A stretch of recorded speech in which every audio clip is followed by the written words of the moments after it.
Mariana trench बेशुमार mysteries से भरा हुआ समुद्र का सबसे गहरा तरीन पॉइंट है, जिसको चैलेंजर डीप के नाम से भी जाना जाता है। इसकी फाइंडिंग के 80 साल बाद तक तो यही समझा जाता रहा कि यहाँ पर किसी किस्म की कोई जिंदगी मौजूद नहीं हो सकती, क्योंकि यहाँ पर पानी का बहुत ज्यादा प्रेशर होता है।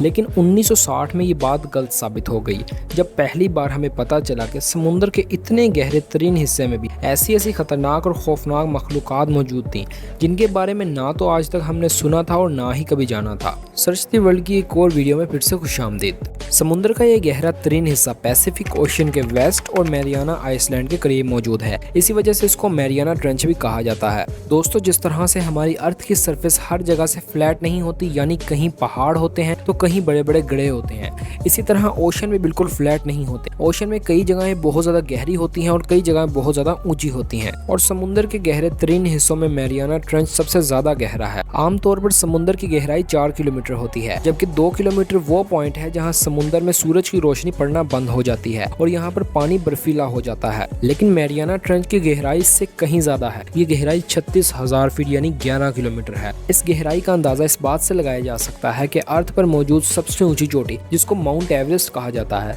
अगर किसी तरह इस माउंट एवरेस्ट को मैरियाना ट्रेंच में डाल दिया जाए तो ये इतना ऊंचा पहाड़ समुद्र के इस गहरे तरीन में आराम से फिट भी आ जाएगा और फिर भी 2 से 3 किलोमीटर स्पेस बच जाएगी। लेकिन यहाँ पर पानी का प्रेशर इतना ज्यादा होता है कि कोई इंसान कुछ सेकंड से ज्यादा यहाँ पर जिंदा ही नहीं रह सकता, यानी कि यहाँ सबमरीन के बगैर जाना इम्पॉसिबल है। रेफरेंस के तौर पर आपको बताता चलूं कि अगर कोई मखलूक इस गहरे तरीन हिस्से में रह रही होगी तो उसके ऊपर इतना ही ज्यादा प्रेशर होगा कि हर वक्त वो अपने सर पर एक हवाई जहाज लेकर तैर रही होगी। यही वजह थी कि रिसर्चर्स बहुत ज्यादा हैरान थे, क्या कोई ऐसी क्रिएचर या ऐसी मखलूक खुदा की हो सकती है जो इतनी गहराई में इतना ज्यादा प्रेशर लेकर भी आराम से जिंदा रह रही हो।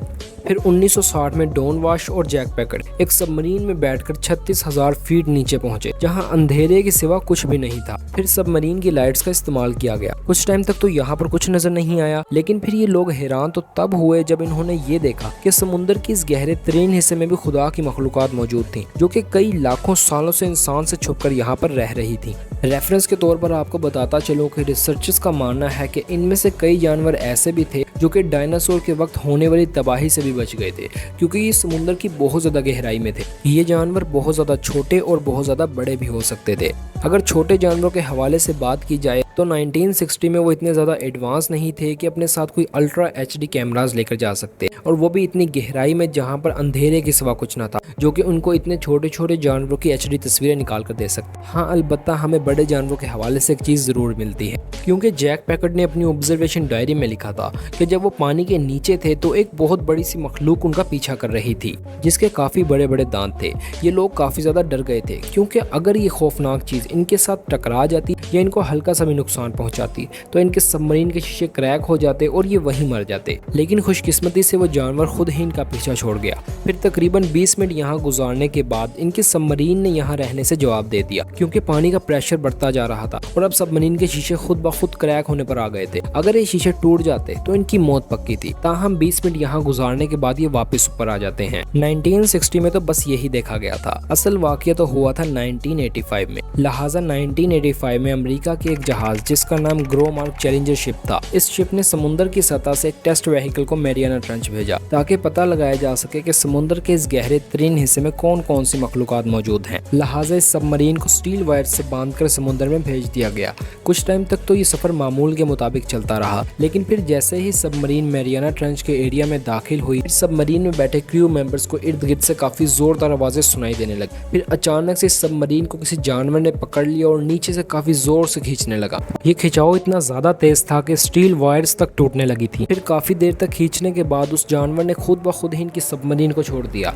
और यूं कई कोशिशों के बाद इस सबमरीन को वापस शिप पर ले आया गया। कुछ लोगों का मानना है कि ये वही जानवर था जो 1960 में देखा गया था। फिर जब सबमरीन को शिप पर ले आया गया तो क्रू मेंबर्स बिल्कुल ये देखकर हैरान हो गए थे कि सबमरीन पर किसी बहुत बड़े जानवरों के दांतों के निशान थे। ये जानवर इतना ज्यादा बड़ा था कि इसके दांतों ने कई जगह से स्टील वायर्स तक को ही कट कर दिया था। लेकिन 1985 में भी भी ये पता ना लगाया जा सका कि ये जानवर आखिर कौन था। यहाँ पर कुछ रिसर्चर्स का मानना है कि ये मेगालोडोन शार्क थी। मेगालोडोन शार्क की ही किस्म थी, लेकिन ये तारीख की सबसे बड़ी शार्क हुआ करती थी। आहिस्ता आहिस्ता ये नस्ल खुद ब खुद ही खत्म हो गई, लेकिन आज भी कुछ रिसर्चर्स मानते हैं कि ये मेगालोडोन शार्क मैरियाना ट्रेंच की गहराइयों में कहीं रहती हैं। रेफरेंस के तौर पर ये एक आम शार्क और ये एक मेगालोडोन शार्क का दांत है। अब तो आपको इस शार्क के साइज का अंदाजा हो ही गया होगा। बाद में 2012 से 2020 तक कई मिशन किए गए मैरियाना ट्रेंच की तरफ, जिसकी वजह से हमें ये पता चल सका कि यहाँ पर कौन कौन से जानवर रहते हैं। इनमें सबसे ऊपर एंगुलर फिश का नाम आता है, जिसको सी डेविल के नाम से भी जाना जाता है। ये फिश 3 से 4 फीट लंबी और 32 केजी वजनी होती है।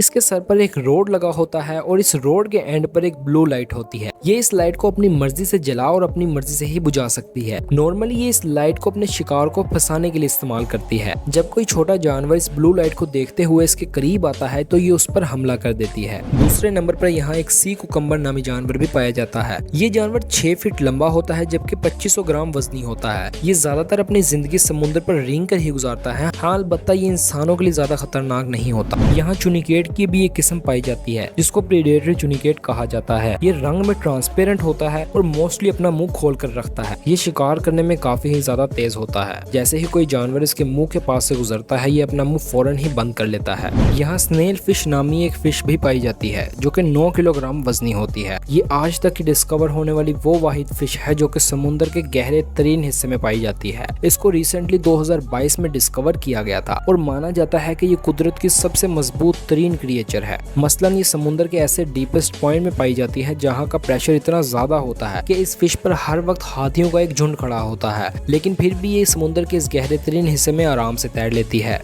ये थी अभी तक की डिस्कवर होने वाली क्रिएचर्स। अभी पता नहीं और कितने नामालूम क्रिएचर्स यहाँ छुपे बैठे हैं। हालांकि हम पक्के अंदाजे से ये भी नहीं कह सकते कि मैरियाना ट्रेंच ही समुद्र का सबसे गहरा तरीन हिस्सा है। एक रिसर्च के मुताबिक अभी तक हमने सिर्फ 5% ओशन को ही एक्सप्लोर किया है, यानी 95% समुद्र का वो हिस्सा है जिसको अभी तक हमने डिस्कवर ही सही तरह नहीं किया। अब उसमें कितने तरह के मैरियाना ट्रेंच या कितने गहरे तरीन हिस्से निकलेंगे या कौन कौन से ऐसे जानवर निकलेंगे जो हमने अभी तक नहीं देखे होंगे, ये तो अल्लाह ही बेहतर जान सकता है। हम उम्मीद करते हैं कि सर्च द वर्ल्ड की ये वीडियो भी आपको खूब पसंद आएगी। आप इसको लाइक और शेयर भी करेंगे। दोस्तों, इन वीडियोस को बनाने में काफी ज्यादा मेहनत लगती है ताकि ये आपको पसंद आ सके और आपके तवक्कुआत पर पूरी उतर सके। लिहाजा वीडियो को लाइक और शेयर करके हमारी हौसला अफजाई जरूर कीजिए ताकि हम इस तरह की वीडियोस बाकायदगी से लाते रहें। तो अगली वीडियो तक के लिए अल्लाह हाफिज, अस्सलाम वालेकुम।